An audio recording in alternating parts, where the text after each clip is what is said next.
Yeah. Être homosexuel ou homoparent et s'inscrire dans la relation à autrui peut relever de la véritable gageure. Ça veut dire que si on est homosexuel, on n'est pas désirable, on n'est pas pénétrable. Et quand on n'est pas pénétrable dans cette société, ça dépend pas et dans le cinéma, on ne vaut rien. Les homosexuels et les homoparents sont confrontés à des défis systémiques spécifiques. En tant que deux papas homo, bien, j'ai l'impression qu'il faudrait qu'on le soit en permanence. Parfait. De la sortie du placard à l'entrée en parentalité, quels sont ces enjeux spécifiques que doivent relever les homosexuels, leurs couples et leurs familles ?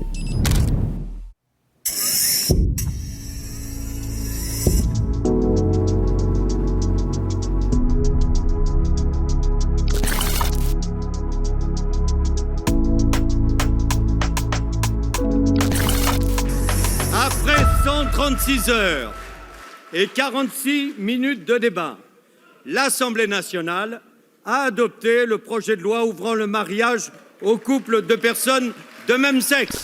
Depuis le printemps 2013, en France, 2 hommes ou 2 femmes peuvent se marier civilement, à égalité de droits donc avec les couples hétérosexuels.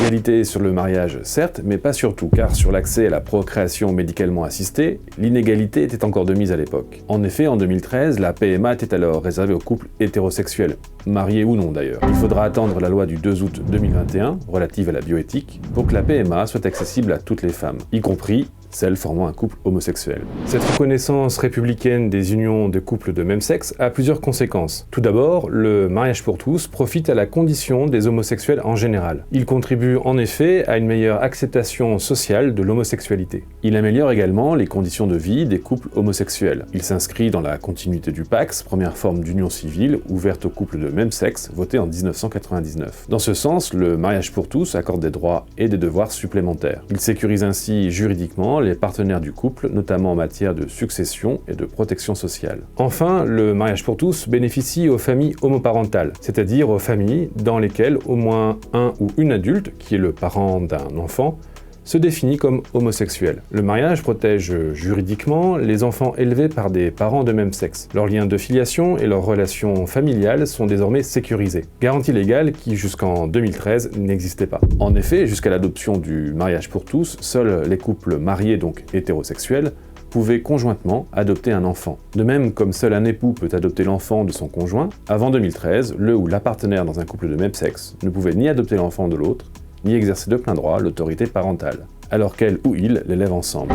Petite définition, l'autorité parentale regroupe l'ensemble des droits et des devoirs ayant pour finalité l'intérêt de l'enfant. Obligation de le nourrir, de l'entretenir, de l'élever et de l'éduquer. Précisons aussi que la loi Limon du 21 février 2022 a ouvert l'adoption aux couples pacsés et aux concubins. Depuis lors, le mariage n'est plus une condition obligatoire. Donc avant 2013, en l'absence de droit au mariage, il était impossible aux couples homosexuels d'assurer un cadre légal et protecteur pour leur famille, pourtant déjà bel et bien existant. Le mariage pour tous a donc permis de reconnaître légalement l'existence de ces nouvelles configurations amoureuses et familiales. Nouveau mode de vie, conséquence des mutations socioculturelles en cours en France depuis la seconde moitié du XXe siècle. Pour plus d'infos sur ces mutations, regardez cette vidéo. Le mariage pour tous a ainsi entériné, et c'est là sa plus grande portée systémique, de nouvelles donnes relationnelles, de nouvelles façons de faire système, c'est-à-dire de faire couple et de faire famille. Et qui dit nouveau système dit nouveaux défis systémiques. De la sortie du placard à l'entrée en parentalité, quels sont ces enjeux spécifiques que doivent relever les homosexuels, leurs couples et leurs familles ? Avant de les détailler, qu'entend-on précisément par défi systémique ? Et pourquoi en existe-t-il de spécifiques pour les homosexuels ? Au fait, cette vidéo aborde des situations que connaissent principalement les gays et les lesbiennes, ce qui ne veut pas dire que les autres orientations sexuelles et identités de genre minoritaires ne sont pas concernées par des défis systémiques. Au contraire, sans doute l'ensemble de la communauté LGBTQIA+, pourra se reconnaître dans ce qui suit. Ces défis sont lancés par la vie elle-même. Il s'agit des transitions de vie, des étapes à franchir imposées par les aléas heureux, malheureux, prévus et imprévus qui jalonnent l'existence. Par exemple, citons l'adolescence, le passage à l'âge adulte, les naissances, la maladie, les unions, ou encore les deuils. Ces défis marquent les débuts et les fins des cycles de vie qu'il s'agit de traverser tout en continuant de se construire soi, de faire couple ou de faire famille. Ce sont des gageurs car ce ne sont pas des obstacles du quotidien que l'on franchit avec une même méthode maintes fois éprouvée. Nous parlons de défis car ils nécessitent de trouver des solutions inhabituelles, de puiser dans ses ressources et compétences pour les dépasser. Défi aussi parce que les réussir est synonyme d'un changement profond dans la manière d'être en relation, c'est-à-dire dans la manière de fonctionner dans le lien aux autres et de communiquer. À titre d'exemple, lorsqu'un enfant arrive, en devenant parent, un couple ne peut plus s'accorder comme avant. C'est d'ailleurs pour cela que ces défis sont systémiques, parce qu'ils concernent la relation et ses évolutions. Ils sont systémiques car ils bousculent et modifient l'individu, le couple et la famille dans sa manière d'être ensemble, de faire système. Ces défis étant inhérents à la vie elle-même, les homosexuels et les homoparents y font donc face comme tout le monde. Mais l'homosexualité et l'homoparentalité constituent une orientation sexuelle et une configuration familiale minoritaire, associée à la différence, aux hors-normes. Ce statut, au mieux, permet à la société d'être vigilante à la condition des homosexuels, ou au pire sert de catalyseur aux stigmatisations, liées des violences verbales, psychiques et physiques. Nous en reparlerons. Ainsi, dans une société qui peut encore marginaliser, se découvrir homosexuel, devenir homoparent, signifie se confronter de façon spécifique et sans doute plus frontalement à la question identitaire centrale en systémie. En effet, quand il y a peur du rejet, ou pire, quand il y a un risque d'exclusion réelle, pas facile de s'affirmer homosexuel. Et ce, particulièrement lors du coming out, c'est-à-dire lors de l'annonce de son homosexualité à son entourage. Pas facile, face aux préjugés et au risque d'isolement, de créer et faire reconnaître son couple homosexuel ou sa famille homoparentale. Pas facile non plus de faire reconnaître son histoire de famille homoparentale lorsqu'on a eu recours à une méthode de procréation alternative. Compliqué également de socialiser ses enfants quand s'installe la peur du jugement d'autrui. Bref, les homosexuels et les homoparents sont confrontés à des défis systémiques spécifiques. Concrètement, ces défis systémiques sont dus à 3 facteurs de stress sociaux: la discrimination, un manque de reconnaissance et l'ambiguïté relationnelle. Nous allons nous arrêter sur chacun d'entre eux. Depuis quelques décennies, en France, la condition des homosexuels s'est améliorée. Des dispositions légales ont décriminalisé l'homosexualité et la République protège désormais les homosexuels, notamment en leur accordant des droits. En 81, l'homosexualité est retirée de la liste des maladies mentales. En 99, adoption du Pacs. En 2013, le mariage pour tous. En 2021, la PMA pour toutes. En 2022, interdiction des thérapies de conversion, véritable torture mentale ayant pour but de corriger la déviance homosexuelle. Ces avancées se traduisent par une meilleure visibilité dans l'espace public et une meilleure représentation dans les médias. Les marches des fiertés, anciennement Gay Pride, se tiennent désormais dans plus de 80 villes et récemment dans des zones peu coutumières de ce genre de manifestations. L'existence de l'homosexuel est moins dépeinte comme tragique. L'homo masculin n'est plus décrit comme un vieux garçon vivant seul avec sa mère dans un très vieil appartement, torturé et frustré par un amour impossible et trouvant un peu de réconfort dans les milieux interlopes. Il n'est plus non plus systématiquement associé à un malade du sida, victime de l'opprobre social et condamné à une mort prématurée. Attention, en y faisant référence, il ne s'agit pas ici de pointer du doigt la chanson Comme ils disent de Charles Aznavour ou encore le film Philadelphia avec Tom Hanks. Au contraire, ces deux œuvres ont permis chacune en leur temps une certaine avancée de la condition homosexuelle, ne serait-ce qu'en la faisant exister et en y portant un regard différent à l'encontre de ce qui se faisait à l'époque de leur sortie. Mais force est de constater que ces œuvres collent beaucoup moins à la réalité des homosexuels de ce début de XXIe siècle. Aujourd'hui, les gays et les lesbiennes occupent médiatiquement une place plus enviable. Des personnalités de tous bords assument leur homosexualité et leur homoparentalité.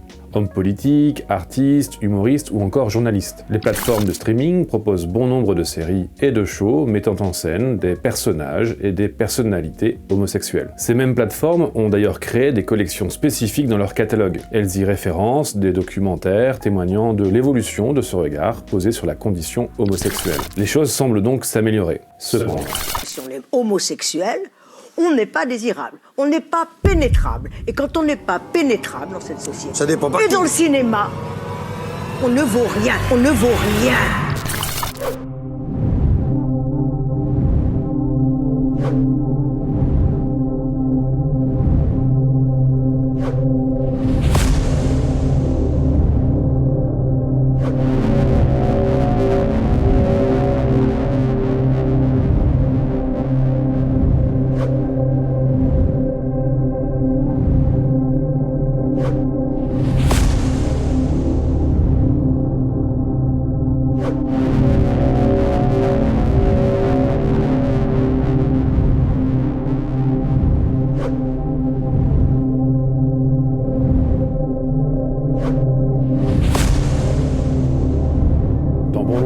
situation parce que homosexuels, les homosexuels ne sont pas traités à égalité avec les hétérosexuels. Ils et elles sont l'objet de violences symboliques et concrètes. Les homosexuels sont victimes d'homophobie et de discrimination. La discrimination constitue ainsi le premier stresseur social, premier défi systémique à relever quand il s'agit de se définir en tant qu'homosexuel ou homoparent dans le rapport aux autres. Avancer la notion de stresseurs sociaux, notamment la discrimination, c'est par définition parler des rapports de domination entre groupes sociaux. Il y a en effet discrimination lorsque, dans une même société, des individus sont traités arbitrairement de manière inégale par rapport à d'autres privilégiés. Ceux-ci jouissent alors d'une position beaucoup plus favorable. Ils se retrouvent ainsi en position de force par rapport aux discriminés. Par conséquent, aborder des défis systémiques chez les homosexuels et les homoparents signifie aborder des enjeux de pouvoir multiples et intriqués. En effet, comme le concept d'intersectionnalité nous invite à le penser, notamment dans ce livre, la domination ne se manifeste pas uniquement sur la scène de l'orientation sexuelle. Elle concerne aussi les questions de racialisation et de classe sociale. Ainsi, la qualité et la quantité des stresseurs sociaux, en étant homosexuels,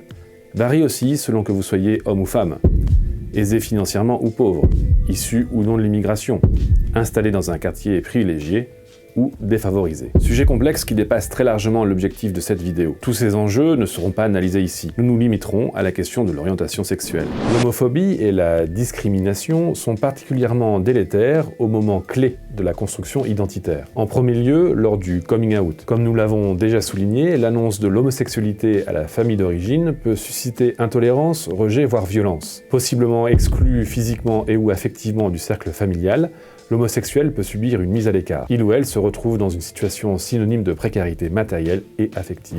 Précisons qu'au-delà de la première annonce, les homosexuels se retrouvent pris dans un effet de coming out permanent. À chaque nouvelle rencontre, leur orientation sexuelle est amenée à être précisée car, par défaut, considérés comme hétérosexuels. Ce qui entraîne une certaine vulnérabilité car le risque de jugement ou d'ostracisation est à chaque fois possible. Très difficile donc de se construire quand on se retrouve rejeté par les siens. Prendre son indépendance devient une nécessité subie plus que choisie. L'intimité est dénigrée et les liens sont rompus. La construction de soi est donc largement impactée. L'homophobie peut également mettre à mal la prise d'autonomie par l'accomplissement professionnel. Au travail, il existe en effet un risque de discrimination lié à l'embauche, aux conditions de travail et à la rémunération. En France, un homo sur deux cache son orientation sexuelle au travail. La responsabilité financière et la prise en charge de ses propres besoins sont donc des objectifs moins aisés à atteindre. En outre, la discrimination s'exerce à travers une marginalisation sociale. Les homos sont souvent confrontés au jugement d'autrui, alimentés par les débats éthiques et sociaux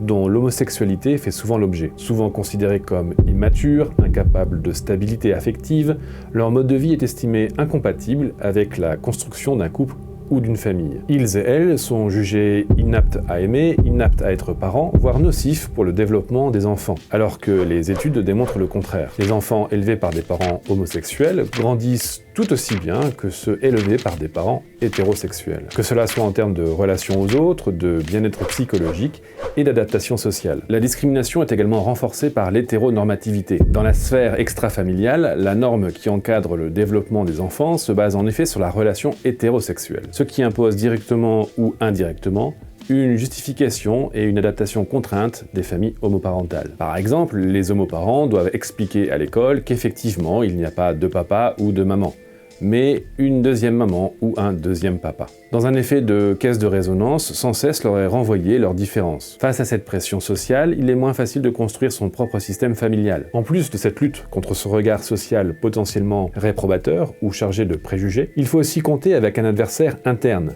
l'homophobie intériorisée. Élevés dans un milieu discriminant, les homosexuels et les homoparents internalisent des représentations et des attitudes péjoratives véhiculées contre eux. La culpabilité de ne pas être comme tout le monde, de ne pas pouvoir offrir un cadre traditionnel d'éducation à son enfant, sont autant de vecteurs de négativité auxquels les homosexuels et les homoparents doivent se confronter. Dans un même ordre d'idées, les familles homoparentales se sentent condamnées à réussir. Les homoparents souvent craignent que la moindre difficulté relationnelle ou développementale chez leur enfant soit imputée à leur orientation sexuelle. Ils et elles s'imposent alors un niveau élevé de réussite éducative qui souvent les encombre. Les homoparents se débattent avec cette exigence de réussite, point de tension qui devient source potentielle de frustration et de crispation relationnelle.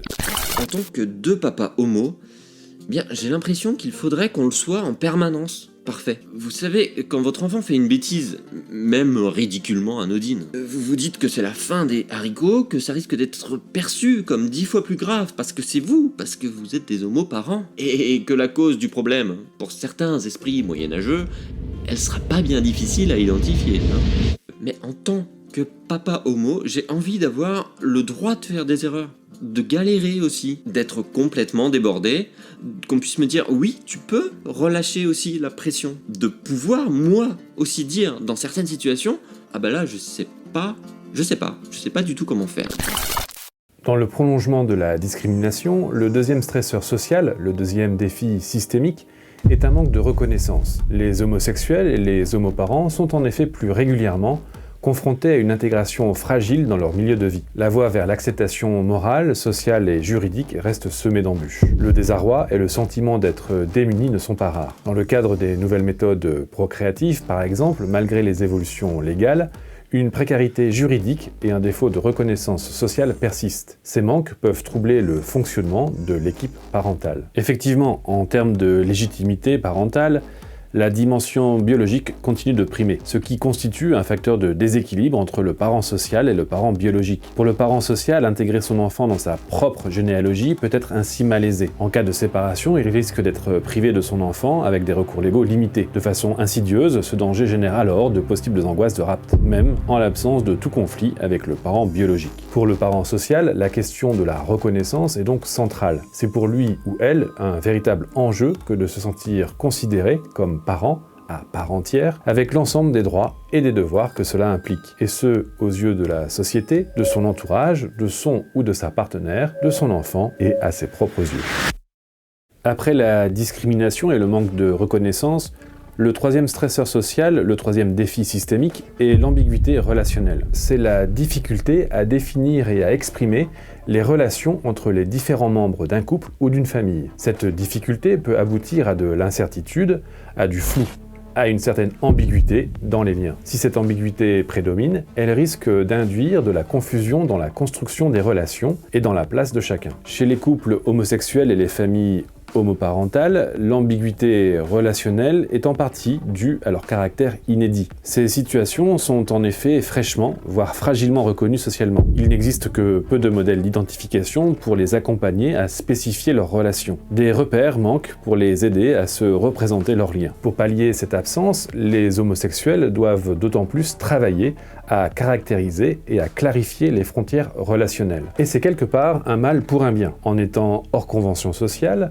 ils et elles bénéficient d'une page blanche pour expérimenter et décrire plus librement leur façon innovante d'être ensemble. Par exemple, affranchis de la répartition arbitraire des rôles de genre, il leur est envisageable de distribuer différemment les tâches du foyer ou de vivre leur intimité de façon diverse. Cette ouverture des possibles impose de bien définir les règles du jeu relationnel, afin d'éviter incompréhension, frustration ou crispation dans le couple. Bref, pour éviter l'ambiguïté. C'est pourquoi il est nécessaire de réfléchir et d'échanger sur la délimitation de l'intime et des compétences du couple et de chaque partenaire. À un niveau plus familial, le risque d'ambiguïté relationnelle accompagne les nouvelles méthodes procréatives. En effet, des personnes constitutives de l'histoire familiale peuvent être physiquement absentes, mais psychiquement présentes, ou inversement. Pensons notamment aux tiers donneurs du matériel génétique dans le cadre de la PMA, ou à la femme porteuse lors d'une GPA, gestation pour autrui, interdite en France, mais potentiellement effectuée à l'étranger. Quelle place, quelle affiliation leur attribuer pour éviter la confusion dans les liens? Pour répondre à ces interrogations, une réflexion s'impose sur la place du donneur, sur l'accès aux origines et sur le récit à transmettre aux enfants. Ce travail s'effectue en fonction de l'histoire du couple, de ses valeurs, ou encore de l'histoire de chacun des partenaires. Et ce processus implique au moins indirectement leur famille d'origine. Toujours au niveau familial, la pluriparentalité, les séparations et les recompositions multiplient le nombre de systèmes familiaux et logiquement la quantité de leurs membres. Cette pluralité des intervenants peut induire un manque de clarification et de délimitation des systèmes, terreau fertile pour l'ambiguïté relationnelle. Les homoparents se retrouvent donc dans l'obligation de travailler leur parentalité. Ils et elles doivent définir eux-mêmes leur identité et leurs rôles parentaux. Et ce, pour eux, pour leurs enfants, mais aussi pour leur entourage. Quelques exemples de questions qui se posent dans ce sens aux homoparents. Comment appeler et différencier les deux parents de même sexe qui s'occupent d'élever un enfant? Papa et papa, papa X et papa Y, papa et papou. Quand le projet d'enfant réunit deux couples, un couple de femmes et un couple d'hommes, seuls les parents légaux se nomment-ils papa et maman? Comment nommer les deux autres à la hauteur de leur implication dans l'éducation? Faut-il créer une distinction entre ceux qui ont donné leur matériel génétique et ceux qui n'ont pas contribué biologiquement? En résumé sur ce point, face à des situations qui sortent des sentiers battus du couple et de la famille, les homosexuels et les homoparents doivent fournir un effort supplémentaire d'ajustement, d'accordage, de négociation et de partage d'expérience. Ce travail est nécessaire pour inventer de nouvelles modalités de faire famille, tout en évitant l'ambiguïté relationnelle. Avec les trois stresseurs psychosociaux que nous venons d'aborder, la discrimination, le manque de reconnaissance et l'ambiguïté relationnelle, être homosexuel ou homoparent et s'inscrire dans la relation à autrui peut relever de la véritable gageure. Heureusement, des aides ou facteurs de protection existent pour relever ces défis. Certains de ces appuis naissent paradoxalement de la rencontre avec l'adversité. Les épreuves permettent en effet de prendre conscience des ressources et des forces qui ont été mobilisées pour les franchir. Le rejet social incite à se tourner vers des réseaux de soutien inédits, à privilégier et nourrir certains liens familiaux ou amicaux bienveillants. La constitution d'une famille choisie compense les défaillances d'un environnement parfois hostile. Le sentiment d'appartenance à une autre communauté protège. Les homoparents disposent également d'une aptitude accrue à la communication et à la négociation pour déjouer les oppositions et les confusions. Ces compétences se développent ou s'acquièrent notamment lors de la réalisation de leur projet d'enfant. En effet, une famille homoparentale ne se constitue jamais par hasard. L'infertilité sociale du couple le contraint à une réflexion profonde sur son désir et son accès concret à la parentalité. Il doit faire preuve d'une volonté forte et d'un haut niveau de planification. Les modalités procréatrices modernes impliquent plus d'argent, de temps, d'énergie ou encore d'organisation. Les homoparents sont ainsi dans l'obligation de trouver des terrains d'entente et des positions communes. Face aux épreuves, ces arrangements mutuels renforcent leurs liens et leur identité de couple et de famille, pour eux-mêmes, mais aussi vis-à-vis de l'extérieur. En outre, la mobilisation de ces facteurs de protection provoque par rétroaction des modifications dans les relations familiales originelles. Un coming out ou la présentation d'un ou d'une partenaire par exemple ne sont jamais sans conséquences interactionnelles. Des rôles et des fonctions peuvent bouger ou naître. Face à un parent rejetant, un autre peut prendre la place d'intermédiaire. Les changements atteignent alors une dimension systémique globale. Confrontée en son sein à une orientation sexuelle alternative, la famille est amenée à remanier ses frontières, son identité, les places de chacun, à modifier ses croyances, ses valeurs. Objectif, se donner la possibilité de tisser à nouveau des liens satisfaisants et d'accueillir le membre ou les membres désignés comme différents. Ce processus opère également lorsqu'un ou une homosexuelle devient homoparent par la création d'une nouvelle génération et ainsi par l'affirmation de la grande parenté de ses propres parents. L'arrivée d'un enfant le ou la réintègre dans sa lignée. L'ensemble du système a ainsi la chance de pouvoir se réorganiser. Les personnes homosexuelles, les couples de même sexe et les familles homoparentales ne s'inscrivent pas dans la norme. Ils et elles doivent ainsi affronter des difficultés relationnelles ou systémiques spécifiques peu rencontrées dans les situations dites traditionnelles. Nous en avons identifié 3, la discrimination, le manque de reconnaissance et l'ambiguïté relationnelle. Globalement, ces défis à relever ne sont provoqués ni par l'homosexualité ni par l'homoparentalité en elle-même, mais par leur fragile acceptation sociale. Le problème n'est pas l'homosexualité, mais l'homophobie. Face à cette homophobie, source de vécus personnels amoureux et familiaux empêchés, voire douloureux, il existe des facteurs de protection. En effet, évoluer à la marge en faisant face à l'adversité permet également de prendre conscience de ses forces. Cela permet aussi d'identifier les personnes aidantes avec lesquelles développer des compétences relationnelles. Ces ressources autorisent alors la création et le réaménagement de liens pour inventer de nouvelles façons d'être ensemble, de faire système. Il devient possible de se décaler des règles préétablies